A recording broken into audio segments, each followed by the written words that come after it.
Hey, welcome to the Coach's Locker Podcast with Coach Fore. It's been a while, so I thank you and I really appreciate you checking back in with me on this Coach's Locker Podcast. We'll get into it. I'll explain why it's been so long in a minute here after my introduction, but hey, this is episode 33. Episode 33. Today, we're going to talk about a book I wrote called Building Championship Caliber Football Programs. And I'm not pushing this book for you to buy. This is not going to be a big book commercial. I'm going to read it to you. That's right. I'm going to put my book on audio here for you over the next bunch of podcasts. I think it'll take 10 podcasts to get through because it's 10 chapters long. And so that's what we're going to do. I wrote a book a couple years ago called Building Championship Caliber Football Programs. And again, I'm going to put this book on my podcast chapter by chapter, give you a ton of great ideas on building a championship caliber football program. That's what's up today. We're going to hit chapter 1 today in just a minute. You are listening to the Coach's Locker Podcast with Coach Fore, a place for all coaches to call home. The Coach's Locker Podcast is a part of the Football Coaching Podcast Network. Please visit footballcoachingpodcast.com to hear and see our entire lineup of top football coaches coming to you every single podcast with valuable information to help you and your program. The Coach's Locker Podcast with Coach Fore exists to help prepare coaches to be hired for the job of their dreams and to provide coaches with dynamite resources to become even more successful in their field. You can reach me on Twitter at Coach Fore. That's at COACHFORE. And my podcast home is at 8laces.org/podcast. That's 8laces, EIGHTLACES.org/podcast. Welcome to the Coach's Locker Podcast with Coach Fore. Now, let's get after it.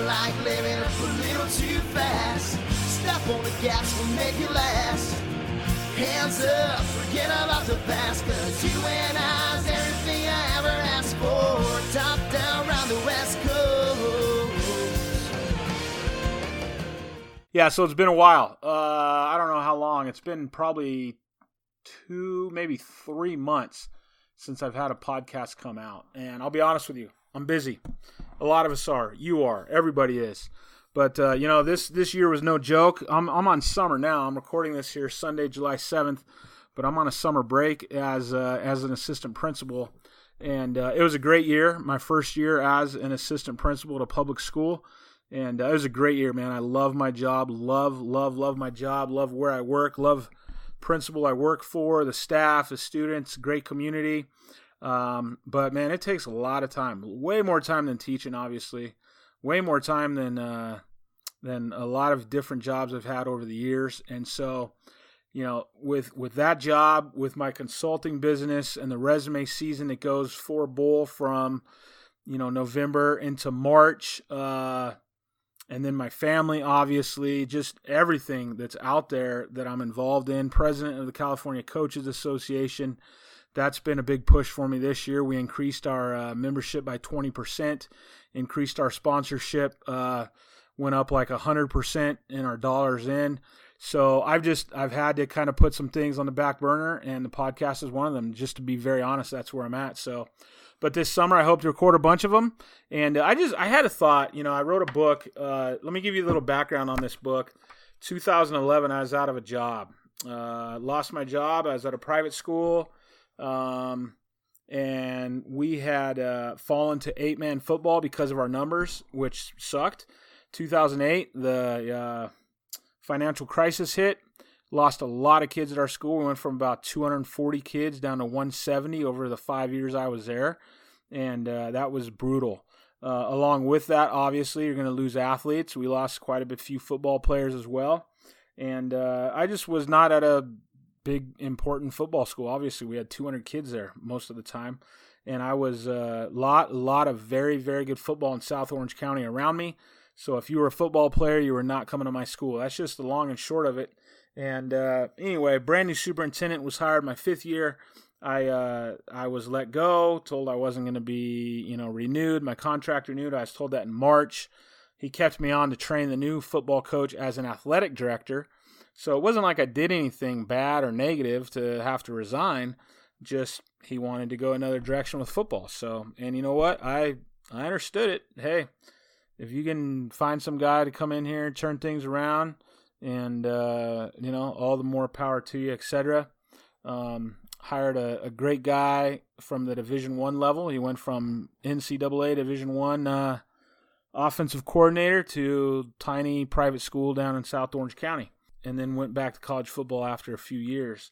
But when I was off that year, I'm just not a guy that can sit around. I like doing a lot of stuff. I like being involved in a lot of stuff. I had never written a book. I always wanted to write a book. And I thought, you know what? It'd be cool to write a book, but I had no idea what to do. So I wanted to write a book. That year I wasn't coaching, but again, didn't really know what the focus of it would be per se. So I'm like, So one thing I did, though, is I wanted to reach out. When you've coached for a long time, I think at the time I coached 12 years at that time, and then all of a sudden I'm not coaching. I missed it like heck. Had a lot of offers to come on as a walk-on coach, but I kind of just wanted to take some time off. And a walk-on coach, for those of you who don't understand that, you're not a teacher in the building or something in the building. You're literally showing up to coach. You're walking on from your day job. And I probably had 12, 15 offers to do that from a lot of friends, but I kind of wanted to take some time off. And so one of the things, though, when you're told, yeah, I'm going to go in a different direction as a head coach, it's a career. You're at the bottom of your career, right? You're at like a low point in your career when that happens.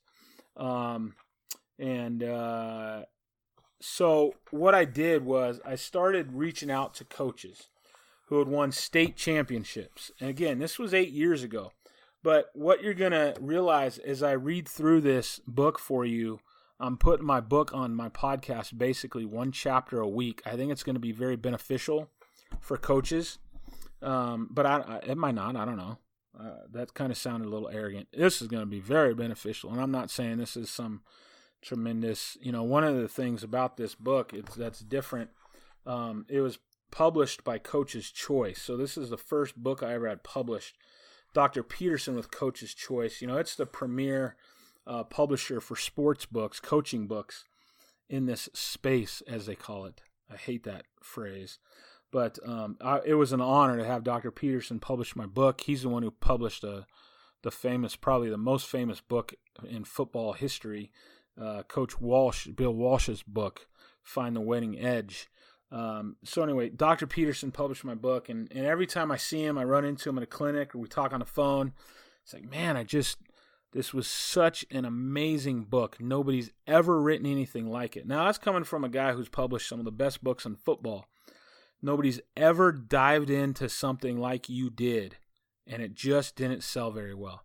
And I said, I really think one of those big reasons, a lot of coaches don't buy philosophical books. A lot of coaches buy and spend their time on X's and O's, and I get it.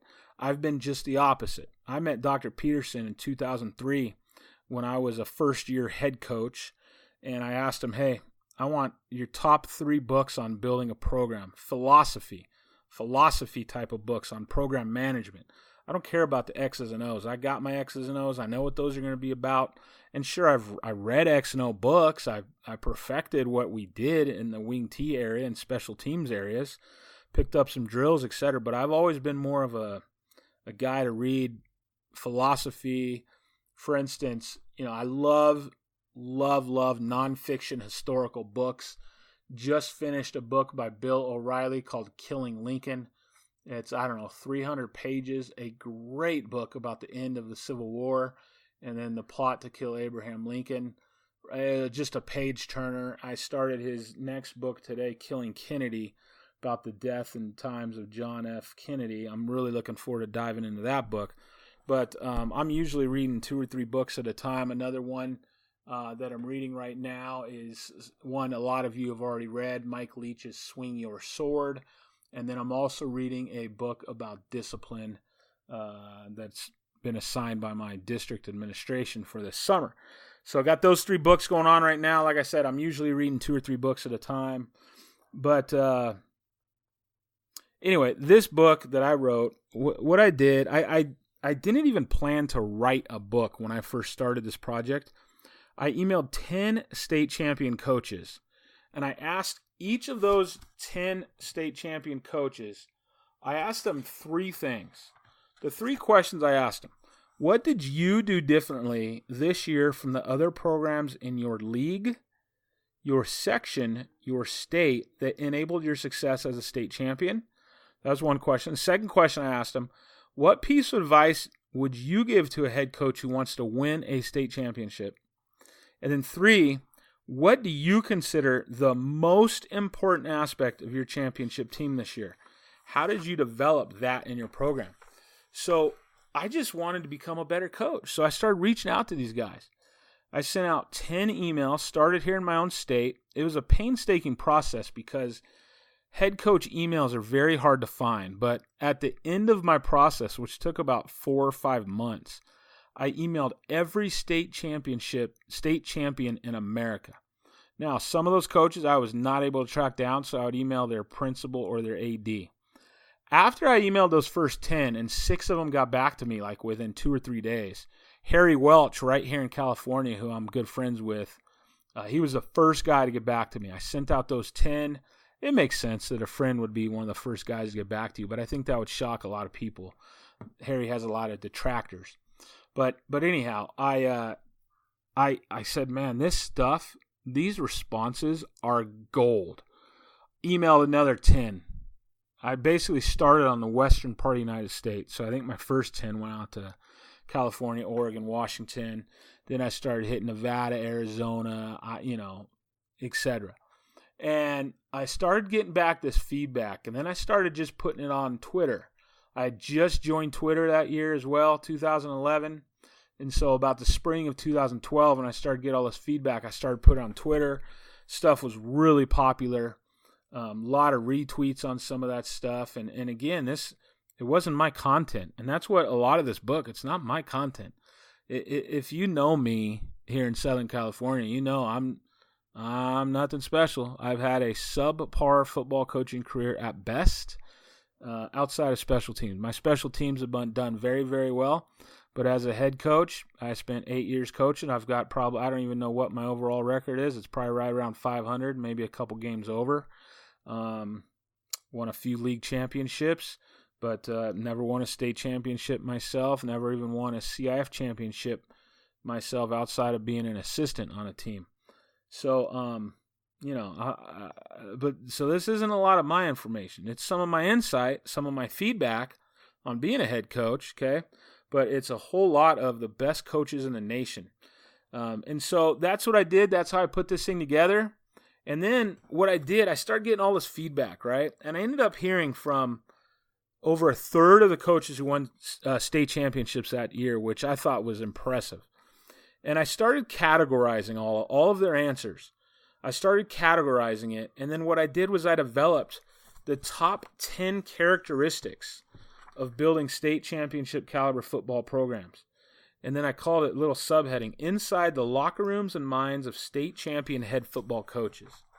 Okay, so what I'm going to do here, our next bunch of podcasts, I'm just putting this book on tape. I'm going to spend one chapter on one podcast on each of these chapters, okay? And so the first chapter, chapter 1, that's our podcast today. It's not about winning.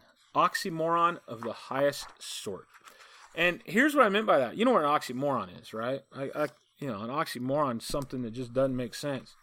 And when so many of these state championship coaches told me it's not about winning, when I asked them what is the most important characteristic of being a state championship coach, of winning a state championship, the number one answer, don't focus on winning. That's been real interesting.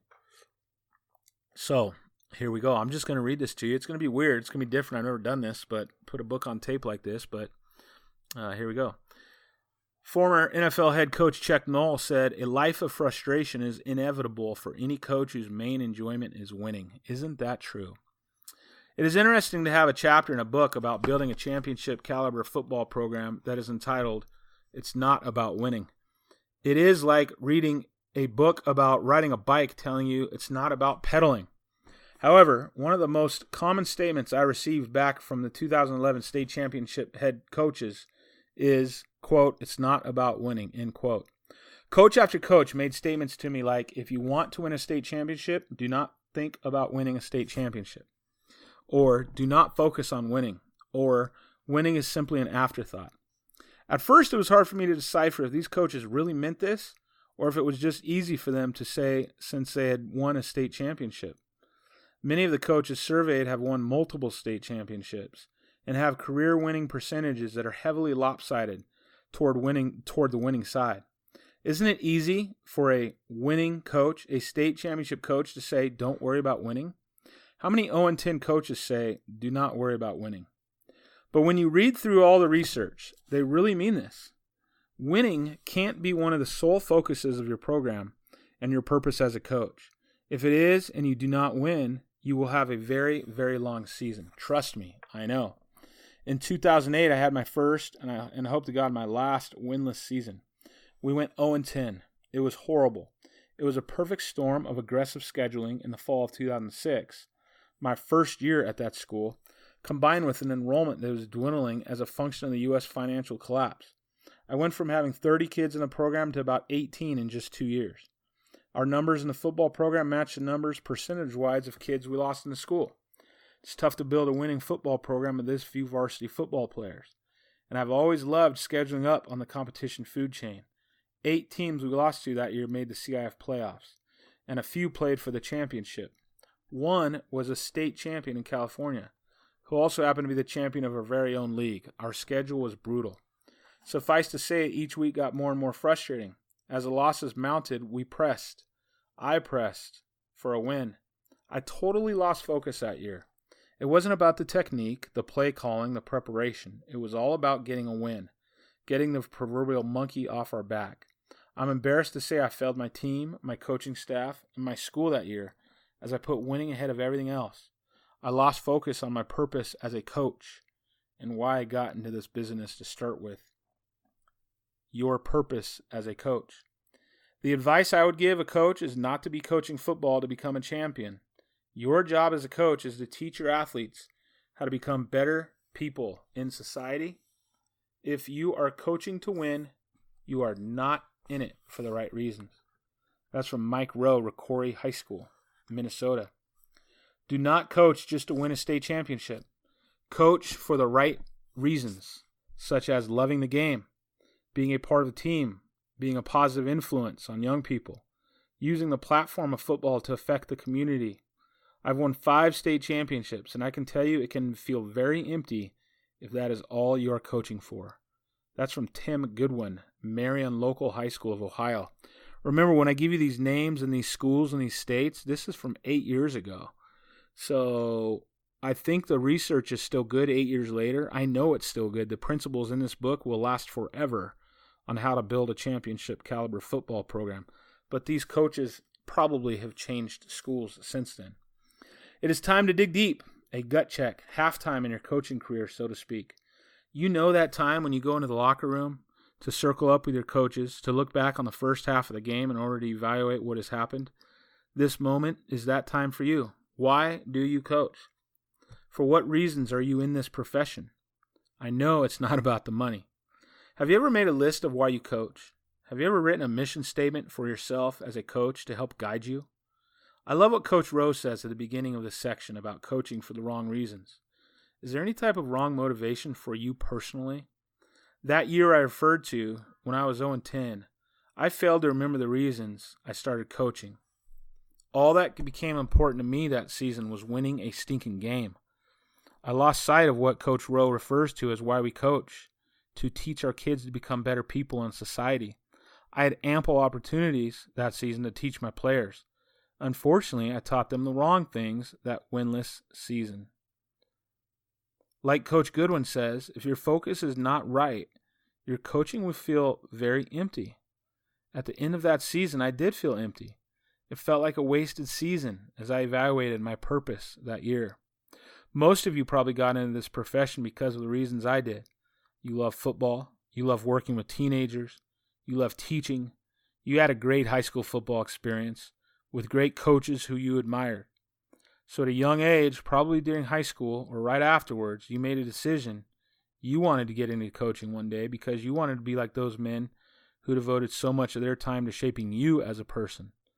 Does that have anything to do with winning? Absolutely not. You probably started coaching for peanuts, or maybe just a free hat, t-shirt, a jacket. You wanted to be a part of a coaching staff and football program so bad you made decisions to sacrifice financially, to miss things your friends were doing during the summer, and maybe you even wanted to take a job at a less desirable school. But you did it to coach.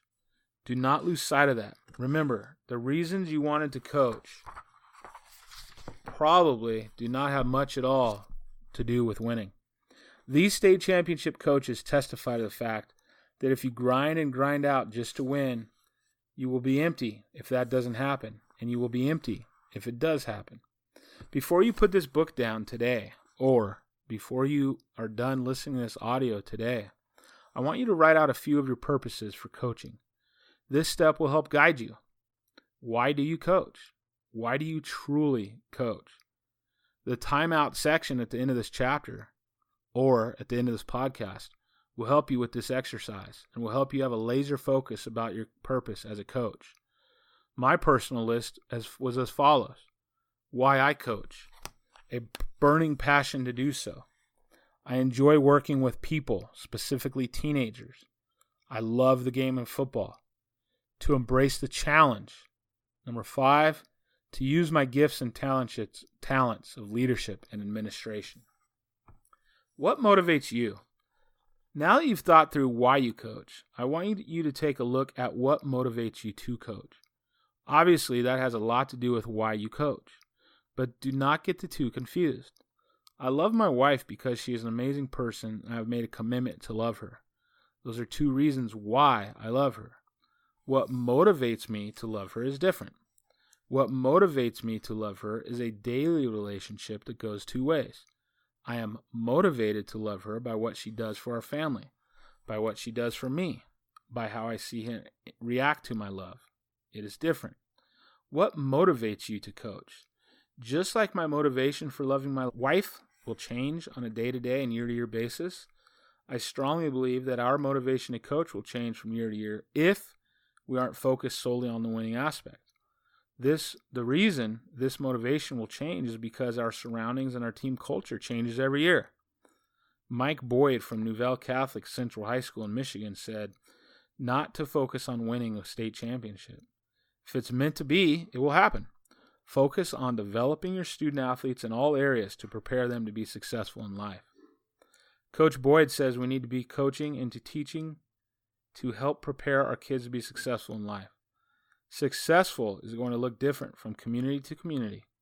In some communities, it is a huge success just to graduate from your high school, while in others, that result is just expected. The success in that community might be a college degree.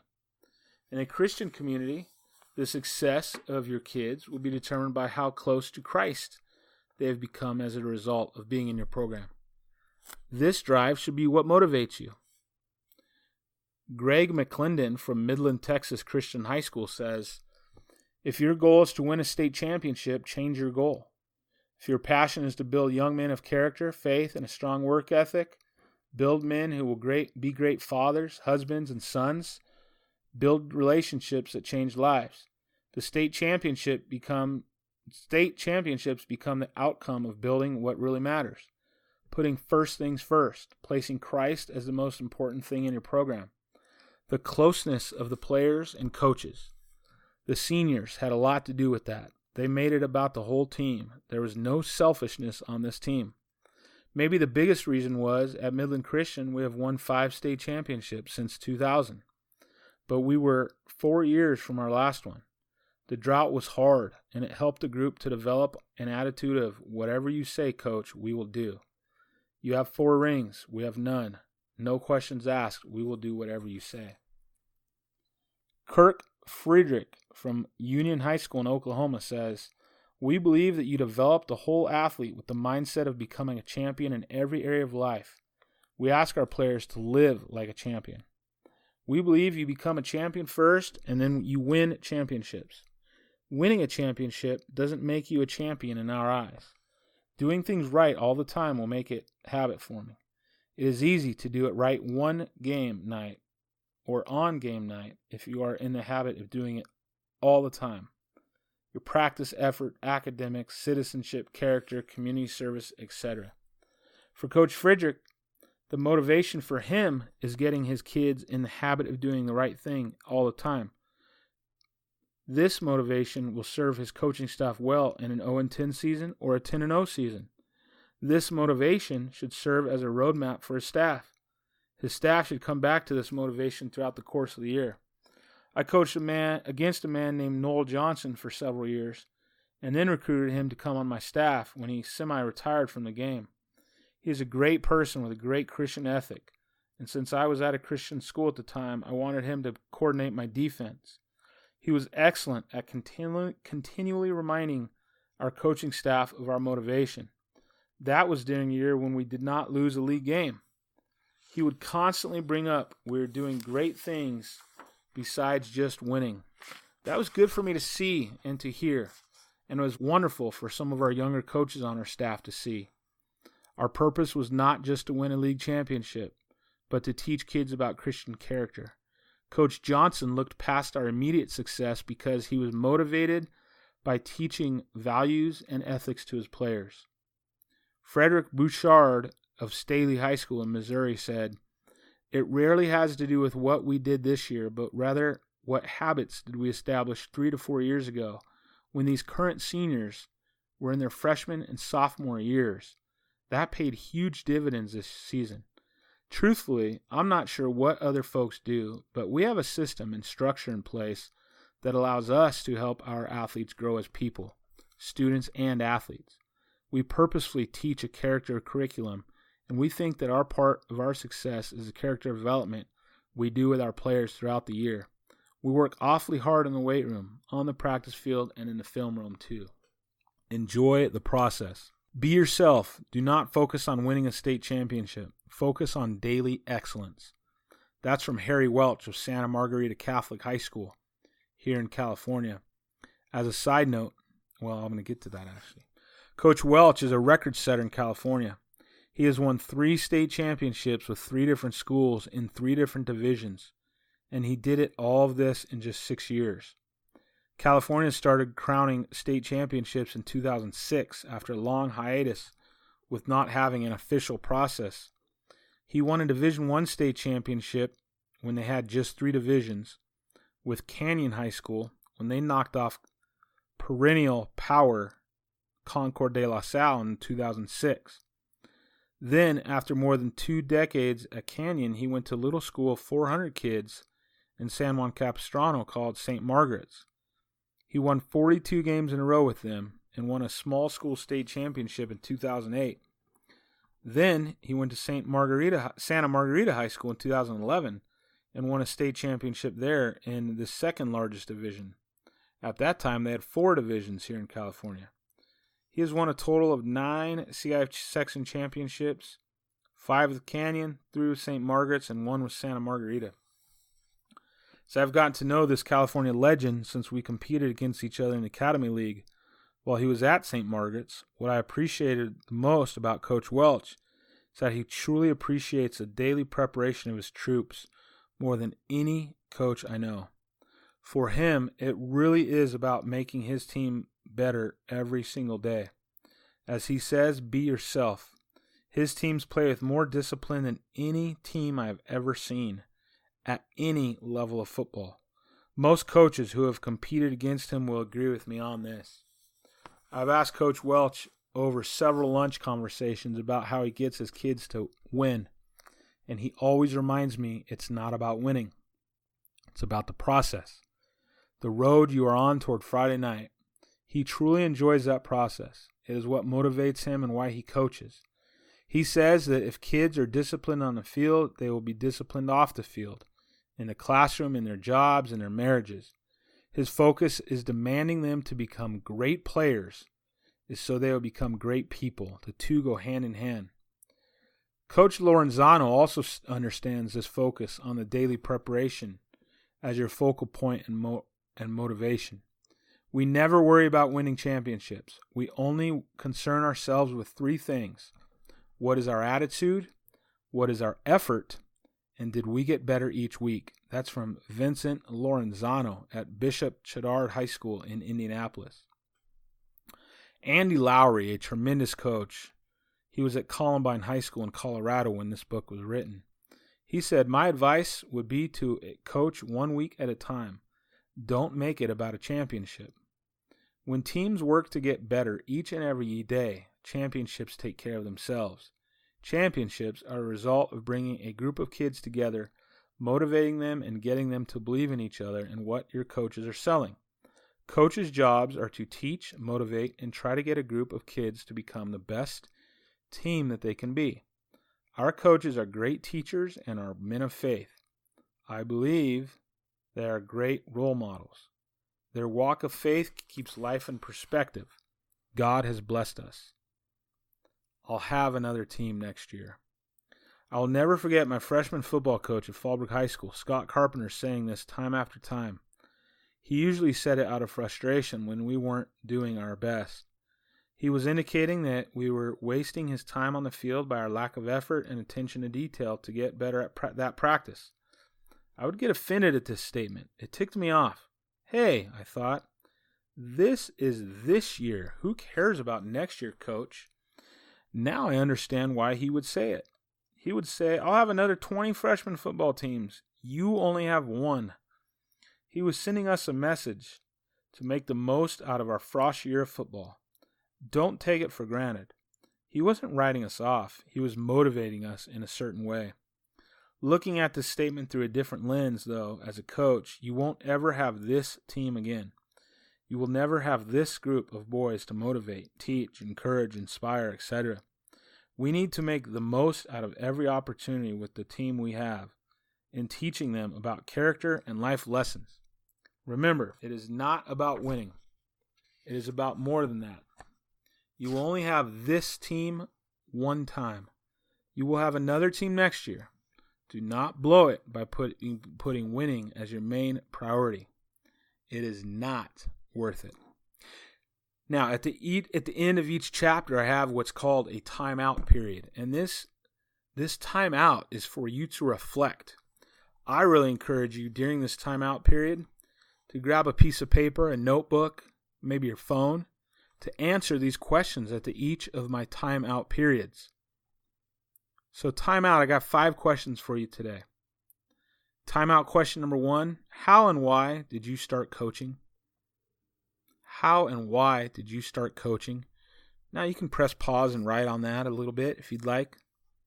Number 2, why are you still coaching? Why are you coaching now? Again, if you want to press pause, write your answer to that. I just think this will really help you reflect. It is the summertime. You got a little extra time on your hands maybe. Reflect on these things. Number 3, what do you enjoy the most about coaching? What do you enjoy the most about coaching? And then question 4, list 2 players for whom you've had a major influence in their lives and try to identify why you had that impact on them. I want this to be encouraging to you, coaches. Press pause. List 2 players for whom you've had a major impact on their lives, a major influence, and try to identify, try to nail down why you had an impact on them. Again, this will help you to focus as you're heading into the season. This will help you to focus, remember and recall why you are coaching. Now, question number 5, take the information from questions 1 through 4 and write 2 to 3 sentences that will serve as your personal mission statement as a coach.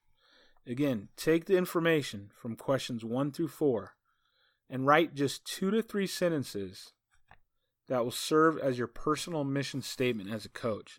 I believe if you do this, you put it somewhere, you'll be able to look back on it, share it with your staff, share it with your spouse, share it with your family, whoever you live with. Share it with them. Write that personal mission statement as a coach. Next week, our next chapter 2, is called Stay the Course, Develop Your Philosophy. So I look forward to taking you through this book. Again, my book is called Building Championship Caliber Football Programs. You can pick up a copy of this book if you'd like at my website, 8laces, EIGHTLACES.org, 8laces.org. I got a copy of this book on there for you. And again, thanks for coming back to my podcast. I know it's been a while. The Coach's Locker podcast is something I really do enjoy. Love being able to help you guys, provide some good resources to you. I had to take a little break from it, and I'm excited to get back on it here this summer.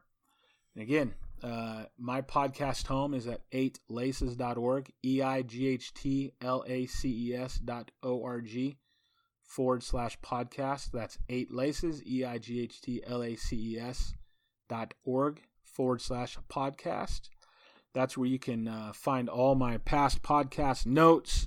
You can subscribe there via iTunes. Also, folks, check out the Football Coaching Podcast.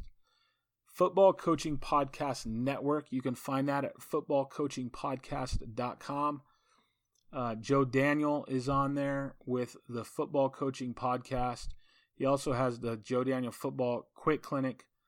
Coach McKee is on there with Talking Football with Coach McKee. Again, that's Talking Football with Coach McKee.